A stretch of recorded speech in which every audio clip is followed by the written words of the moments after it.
ओम शांति। आज 1 मई 2025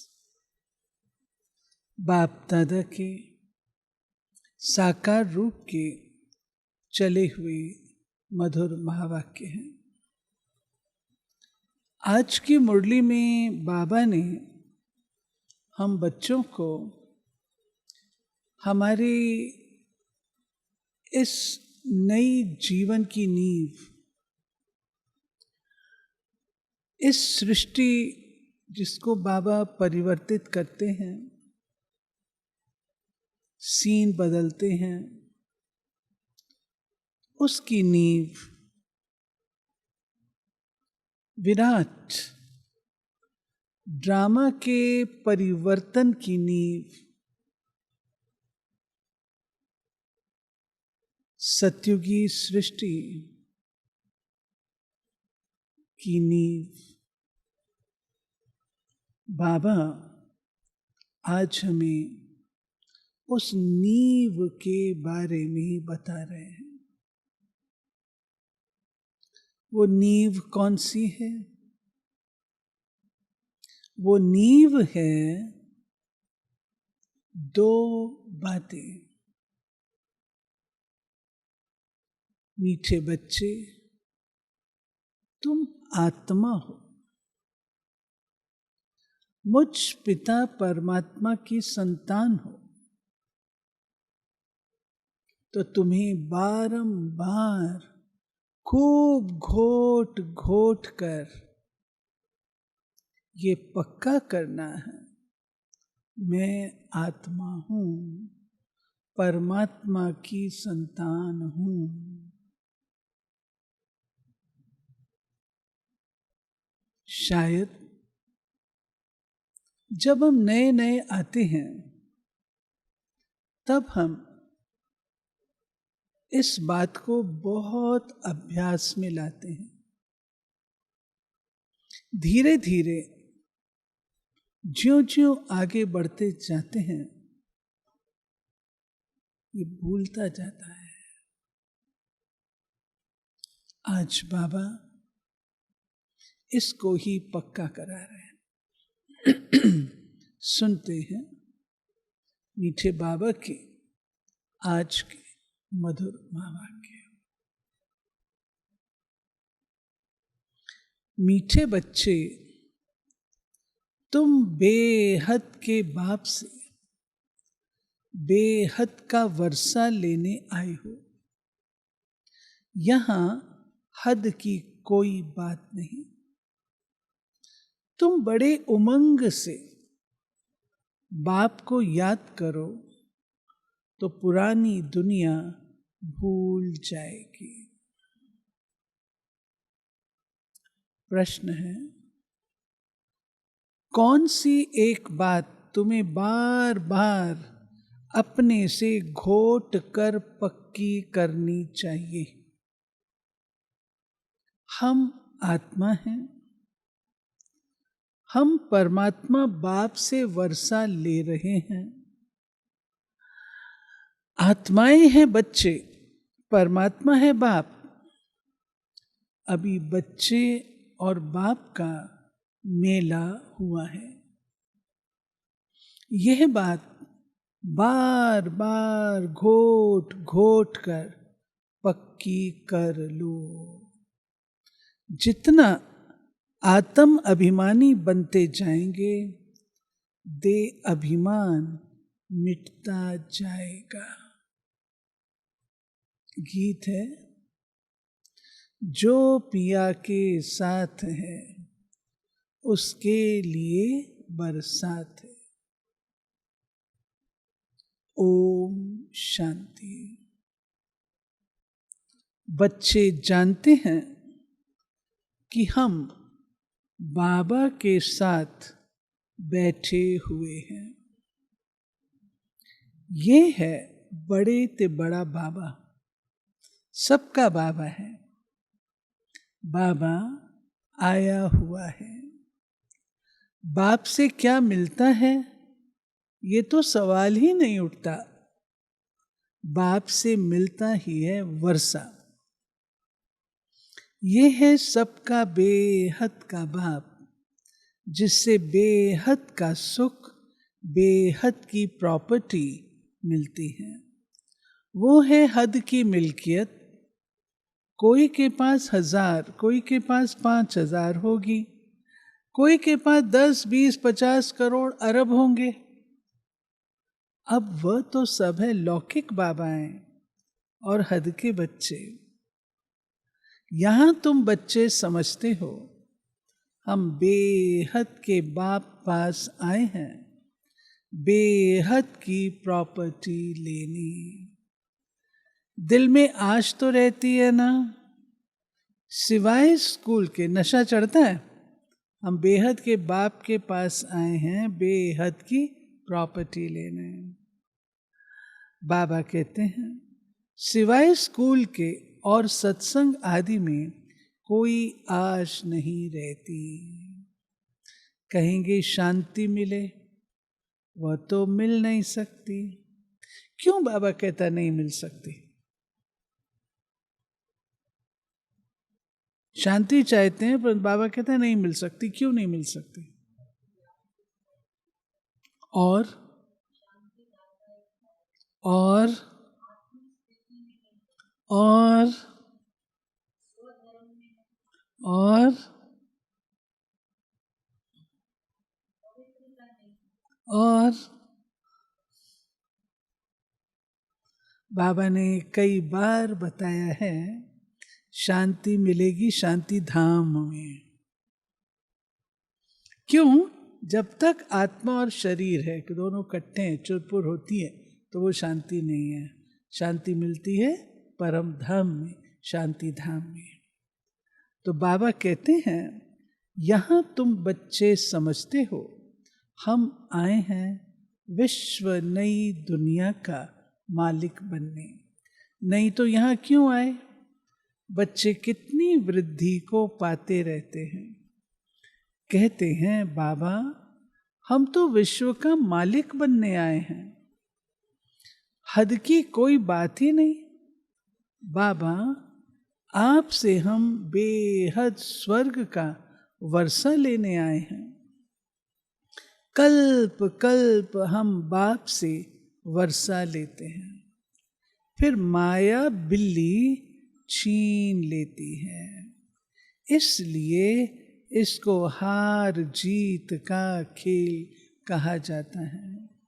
बाप बैठ बच्चों को समझाते हैं, बच्चे भी नंबरवार समझते हैं। ये कोई साधु संत नहीं है। बाबा कहते क्या समझा? ये कोई साधु संत नहीं है। जैसे तुमको कपड़े पड़े हैं वैसे इनको भी पड़े हैं। ये तो बाबा है ना, पिता है। कोई पूछेंगे किसके पास जाते हो, तो कहेंगे बाप दादा के पास जाते हैं। ये तो फैमिली हो गई। क्यों जाते हो? क्या लेने जाते? ये तो कोई समझ ना सके, कह ना सके कि हम बाप दादा के पास जाते हैं। वर्षा उनसे मिलता है। दादे की प्रॉपर्टी के सब हकदार हैं। शिव बाबा के अविनाशी बच्चे तो हो ही, फिर प्रजापिता ब्रह्मा के बनने से उनके पोत्रे पोत्रियां हो। अभी तुम जानते हो हम आत्मा हैं। ये तो बहुत पक्का घोटना चाहिए।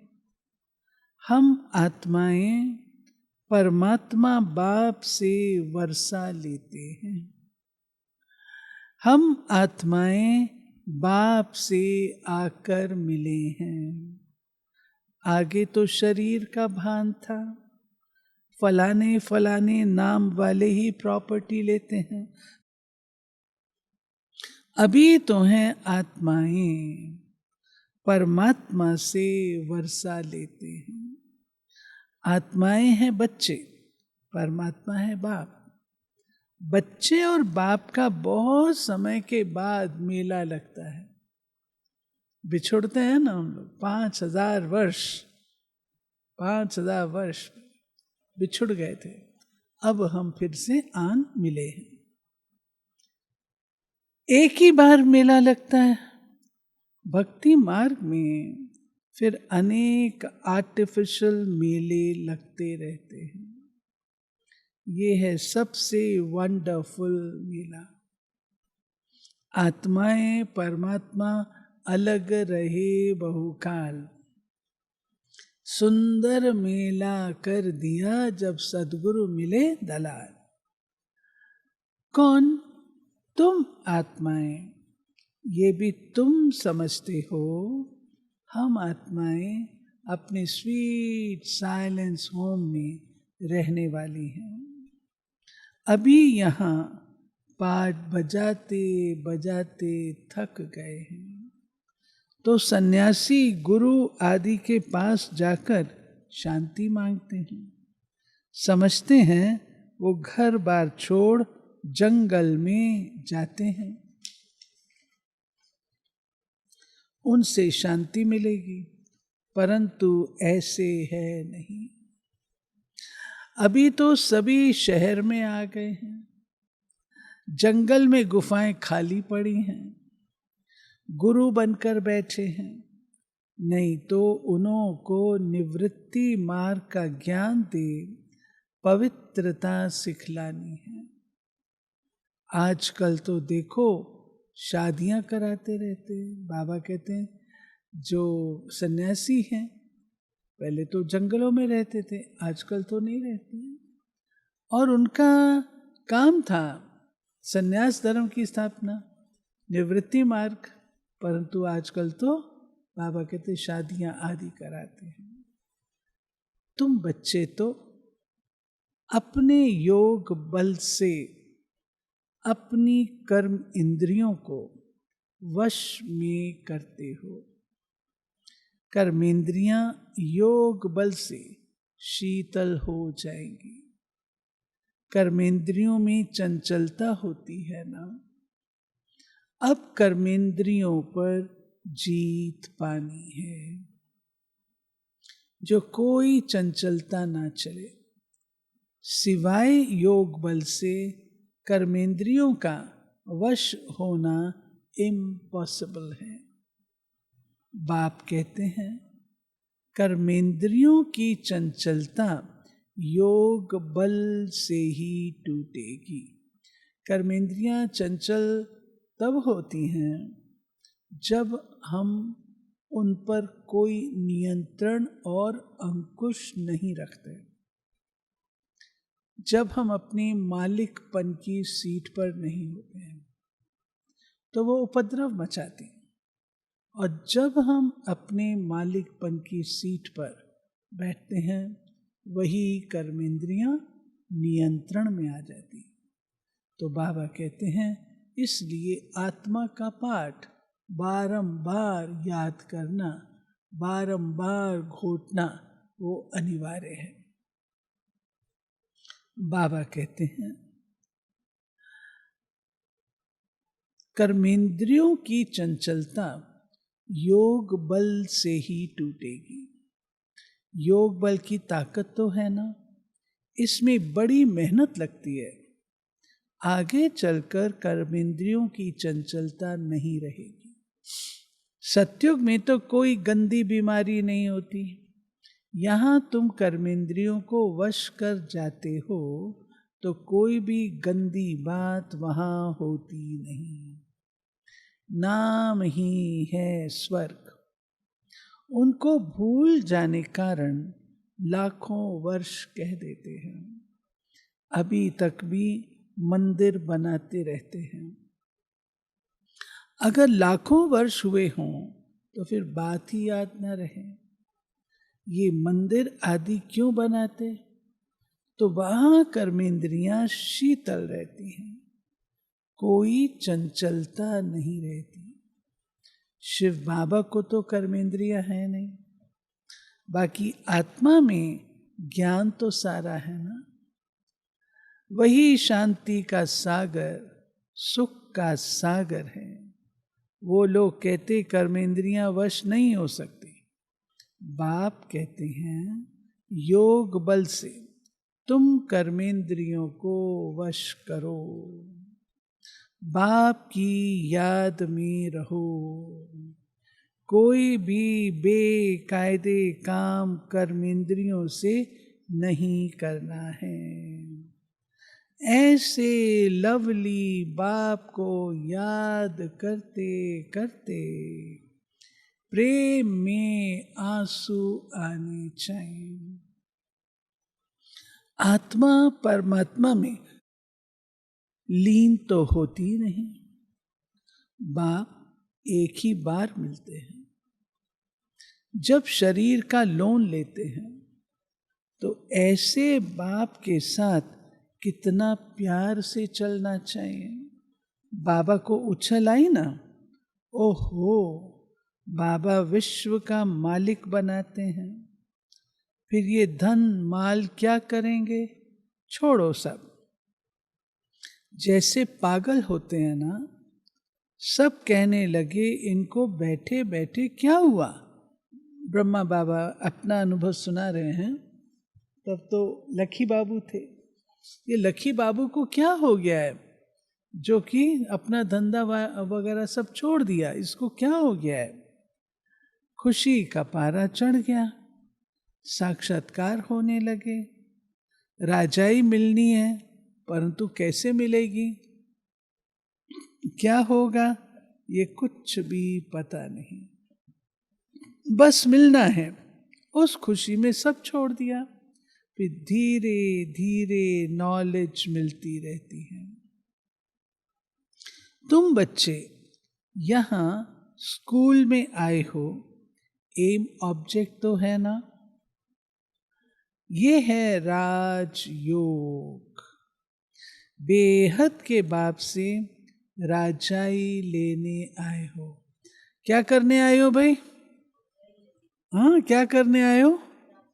राजाई बट रही है क्या? राजाई बट रही है?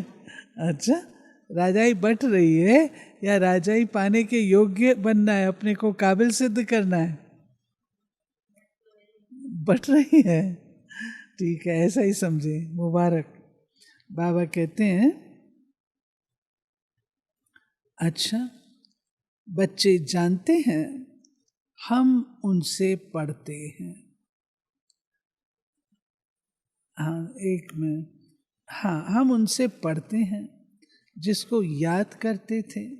बाबा आकर हमारे दुख हरो, सुख दो। बच्चियां कहती हैं हमको श्री कृष्ण जैसा बच्चा मिले। अरे वो तो वैकुंठ में मिलेगा, कृष्ण वैकुंठ का है, उनको तुम झुलाते हो तो उन जैसा बच्चा तो वैकुंठ में ही मिलेगा ना। अभी तुम वैकुंठ की बादशाही लेने आए हो, वहां जरूर प्रिंस प्रिंसेस ही मिलेंगे। पवित्र बच्चा मिले, ये आश भी पूरी होती है। यूं तो प्रिंस प्रिंसेस यहाँ भी बहुत हैं, परंतु नरकवासी। तुम चाहते हो स्वर्गवासी को। प्रिंस प्रिंसेस तो इस कलयुगी दुनिया में भी है ना, लेकिन वो कोई सतयुगी थोड़ी है। पढ़ाई तो बहुत सहज है। बाप कहते हैं तुमने बहुत भक्ति की है, धक्के खाए हैं, तुम कितना खुशी से तीर्थों आदि पर जाते हो, अमरनाथ पर जाते हैं। समझते हैं शंकर ने पार्वती को अमर कथा सुनाई।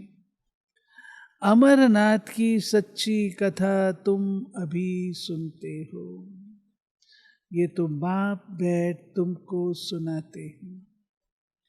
तुम आए हो बाप के पास, जानते हो ये भाग्यशाली रथ है, इसने ये लोन पर लिया है। हम शिव बाबा के पास जाते हैं, उनकी ही श्रीमत पर चलेंगे। कुछ भी पूछना हो तो बाबा से पूछ सकते हो। बाबा कहते हैं हम तो परिवार हैं, अगर कोई बात आपको पूछनी है, आप चाहते हो पूछना, तो बाप बैठा है, उससे तुम पूछ सकते हो। कहते हैं बाबा हम बोल नहीं सकते, ये तो तुम पुरुषार्थ करो, इसमें बाबा क्या कर सकते हैं। ये बाबा भाषणों के लिए, क्लास कराने के लिए और कोर्स कराने के लिए, सबके अंदर तो वो कला नहीं होती है ना। तो कई बच्चे फिर बाबा को कहते हैं बाबा हम बोल नहीं सकते हैं, तो बाबा कहते हैं इसके लिए तो तुमको पुरुषार्थ करना पड़ेगा, मैं इसमें क्या कर सकता हूं। बाप तुम बच्चों को श्रेष्ठ बनने का सहज रास्ता बताते हैं। पहला रास्ता, एक तो कर्मेंद्रियों को वश करो, दूसरा दैवी गुण धारण करो। कोई गुस्सा आदि करे तो सुनो नहीं, एक कान से सुन दूसरे से निकाल दो। जो ईवल बात पसंद न आए उसे सुनो ही नहीं। देखिए, इंपोर्ट की ये इंद्रियां हैं, आंखें भी इंपोर्ट भी करती हैं, एक्सपोर्ट भी करती हैं। ये जो कान है ये इंपोर्ट ही इंपोर्ट करते हैं। अब आपने क्या इंपोर्ट करना है वो आपके ऊपर डिपेंड करता है। आप क्या इंपोर्ट कर रहे हो। देखो, पति क्रोध करता है, मारता है, तो क्या करना चाहिए।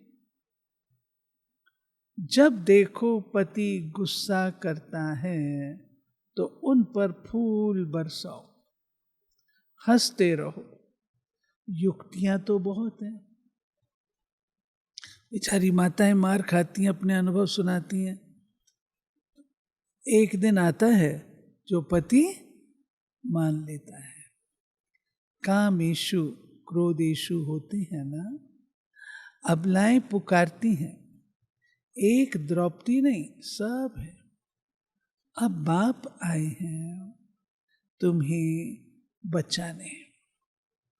बाप कहते हैं इस मृत्यु लोक में ये तुम्हारा अंतिम जन्म है।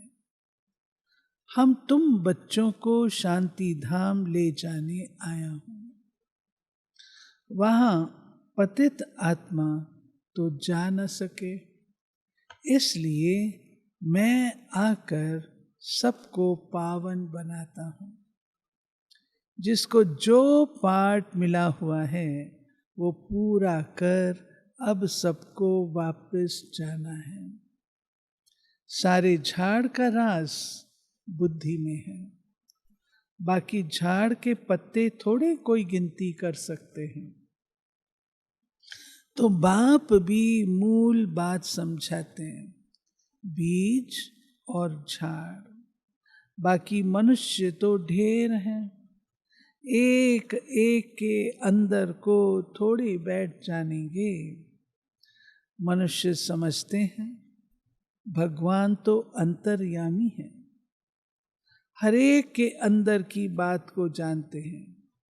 ये सब है अंधश्रद्धा। बाबा कहते तुम्हारे अंदर को मैं क्या जानूं, कौन सी बढ़िया बातें आपके अंदर हैं। मैं वैसे ही जानता हूँ कलयुगी दुनिया तुम्हारे मन में क्या बसता है, तो मुझे तुम्हारे एक एक संकल्प को जानने की आवश्यकता ही नहीं है। ये सब अंधश्रद्धा से कहते हैं। बाप कहते हैं तुम हमको बुलाते हो, आकर हमको पतित से पावन बनाओ, राजयोग सिखाओ।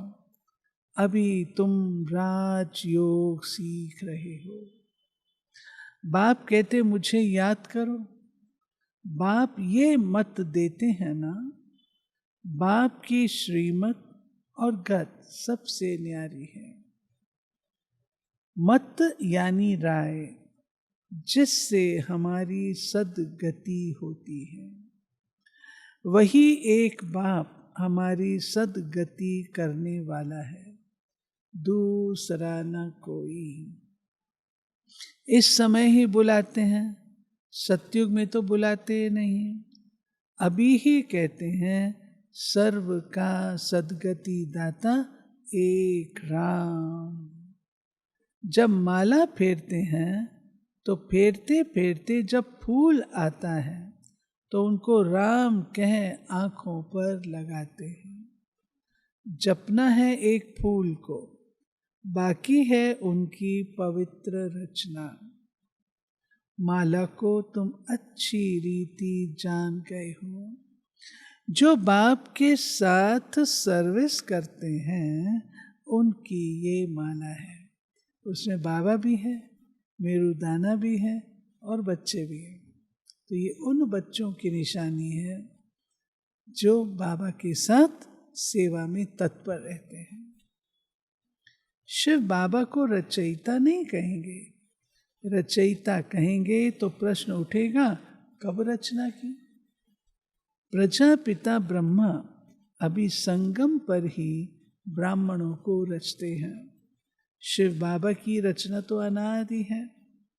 सिर्फ पतित से पावन बनाने लिए बाप आते हैं।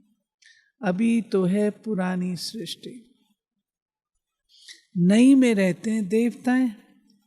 अब शूद्रों को देवता कौन बनाए? अभी तुम फिर से बनते हो। जानते हो बाबा हमको शूद्र से ब्राह्मण, ब्राह्मण से देवता बनाते हैं। अभी तुम ब्राह्मण बने हो देवता बनने के लिए। इसीलिए क्या कहा जाता है? ब्राह्मण देवी देवताए नमः। मनुष्य सृष्टि रचने वाला हो गया ब्रह्मा, जो मनुष्य सृष्टि का हेड है। बाकी आत्माओं का विनाशी बाप शिव तो है। ये सब नई बातें तुम सुनते हो। जो बुद्धिमान है वो अच्छी रीति धारण करते हैं। आहिस्ते आहिस्ते तुम्हारी भी वृद्धि होती जाएगी। अभी तुम बच्चों को स्मृति आई है, हम असुर देवी देवता थे, फिर 84 जन्म लेते हैं। सब राज तुम जानते हो। जास्ती बातों में जाने की दरकार ही नहीं। बाप से पूरा वर्षा लेने के लिए मुख्य बात बाप कहते हैं, एक तो मुझे याद करो, दूसरा पवित्र बनो। एक मुझे याद करो, दूसरा पवित्र बनो, तीसरा स्वदर्शन चक्रधारी बनो, चौथा आप समान बनो। पूरा वर्षा लेना है, 4 काम करो। रिपीट करो। हाँ,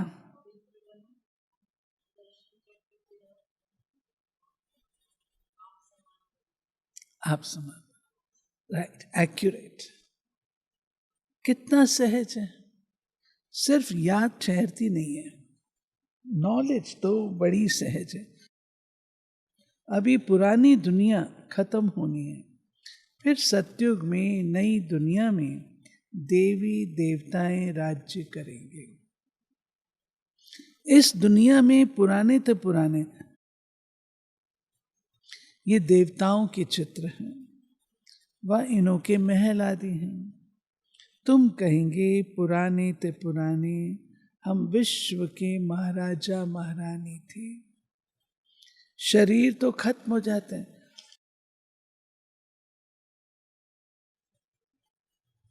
बाकी चित्र बनाते रहते हैं। अभी ये थोड़ी किसको पता है, ये लक्ष्मी नारायण जो राज्य करते थे वो कहाँ गए, राजाई कैसे ली, किसी को भी पता नहीं।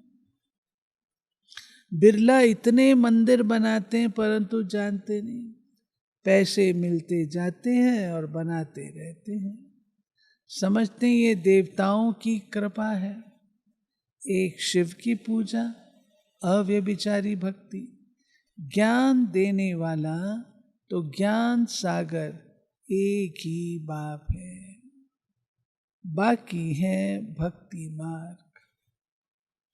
ज्ञान से आधा कल्प सद्गति होती है, फिर भक्ति की दरकार नहीं रहती। ज्ञान, भक्ति, वैराग्य।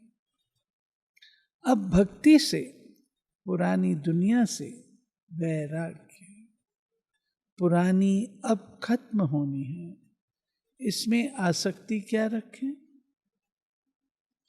अब तो नाटक पूरा होता है, हम जाते हैं घर, वो खुशी रहती है। कई समझते हैं मोक्ष पाना तो अच्छा है, फिर आएंगे नहीं। आत्मा बुदबुदा है जो सागर में मिल जाता है। ये सब गपोड़े। लोग कहते हैं ना मोक्ष मिले, अब मोक्ष तो होता ही नहीं है। मोक्ष माना जन्म पुनर्जन्म के चक्र से बिल्कुल ही छूट जाना, वो तो होता ही नहीं है। फिर कह देते हैं आत्मा बुदबुदा है, जैसे सागर से वो निकलता है फिर उसमें चला जाता है, ऐसे हम आत्मा में जाके मिक्स हो जाते हैं। बाबा कहते हैं ऐसे नहीं होता, ये ड्रामा है। अच्छा, ये सब गपोड़े हैं।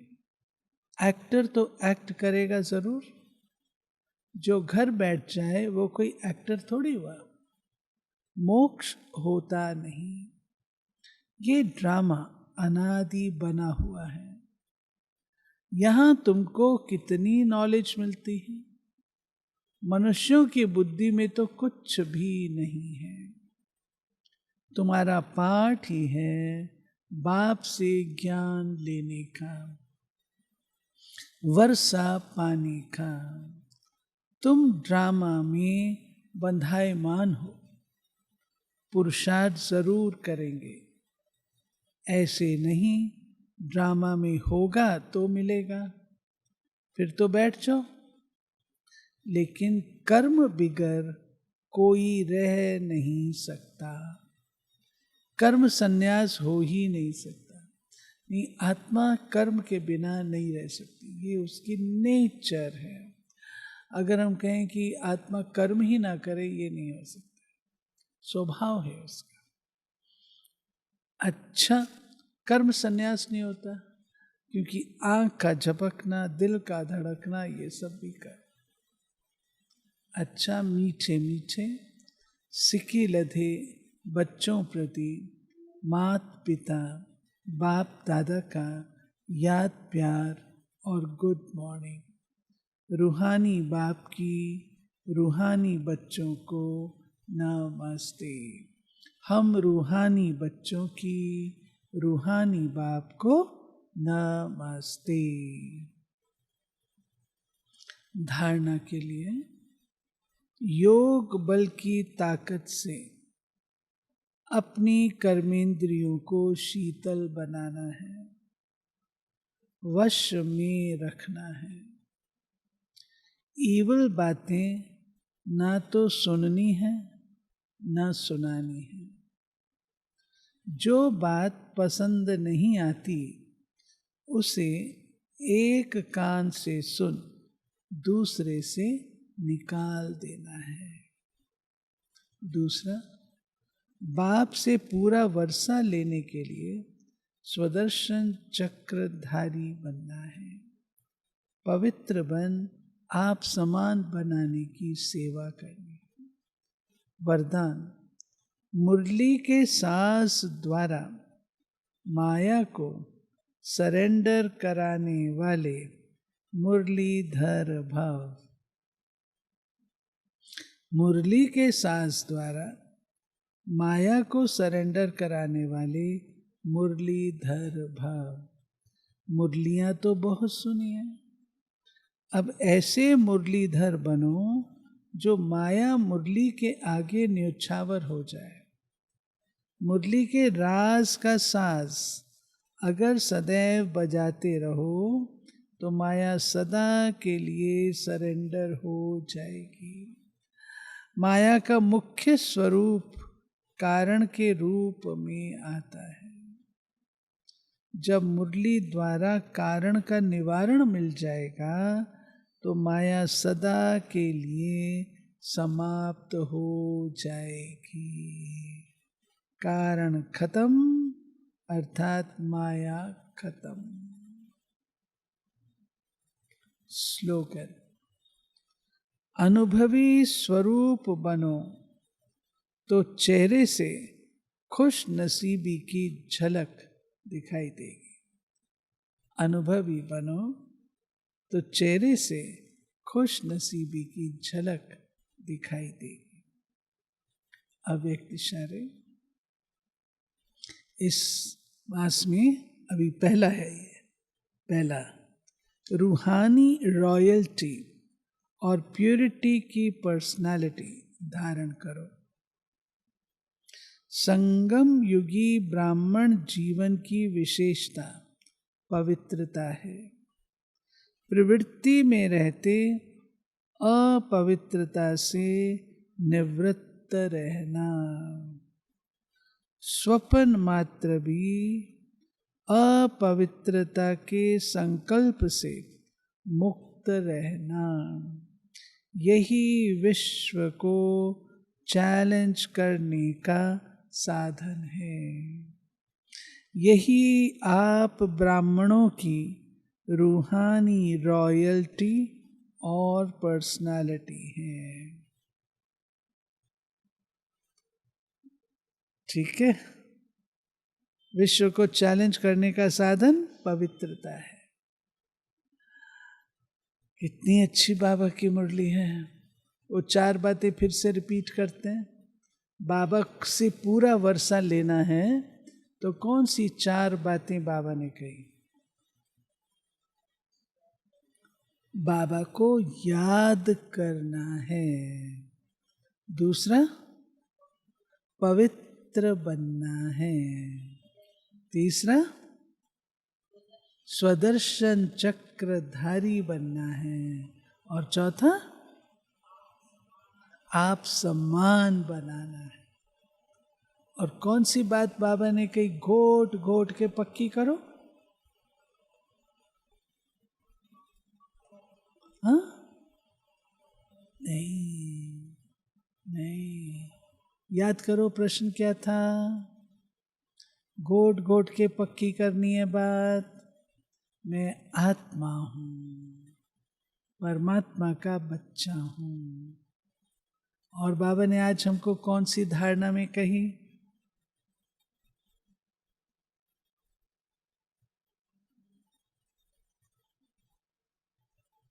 पूरा पैराग्राफ है उसमें। कर्म इंद्रियों को कंट्रोल करना है। कर्म इंद्रियों की चंचलता समाप्त करनी। कर्म इंद्रियों की चंचलता कैसे समाप्त होगी? आत्मा मालिक हूं। फिर बाबा ने कहा, तुम कहाँ बैठे हो? बड़े बाबा के सम्मुख बैठे हो, तो तुम्हें कितनी खुशी और नशा होना चाहिए। तो ये थे प्यारे बाबा के आज के मधुर महावाक्य। और अपनी रूहानी रॉयल्टी में रहना है। हमारी रूहानी रॉयल्टी क्या है? पवित्रता, प्योरिटी। ओम शांति।